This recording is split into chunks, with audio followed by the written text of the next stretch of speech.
Machine आहे आमच्या हात आला की आम्ही त्याच्यात टाकतो.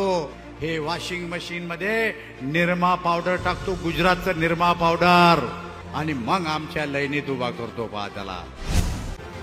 आजवर ज्या ज्या नेत्यांवर भाजपनं आरोप केले त्यापैकी अनेक नेते भाजपच्या वळचणीला गेल्याचं आतापर्यंत दिसलंय. राष्ट्रवादी अजित पवारांचे प्रदेशाध्यक्ष सुनील तटकरे, शिवसेना शिंदे गटाचे उद्योग मंत्री उदय सामंत, राष्ट्रवादी शरद पवार गटाचे ज्येष्ठ नेते जयंत पाटील, राष्ट्रवादी शरद पवार गटाचे ज्येष्ठ नेते अनिल देशमुखांचा मुलगा सलील देशमुख, काही वर्षांपूर्वी काँग्रेस सोडून भाजपमध्ये प्रवेश केलेल्या हर्षवर्धन पाटलांनी केलेल्या विधानाची वेळोवेळी चर्चा रंगते. तर भ्रष्टाचाराचे गंभीर आरोप असलेले नेते भाजपमध्ये गेल्यानंतर विरोधक वॉशिंग मशीनचा टोला भाजपला आणल्याशिवाय राहत नाही.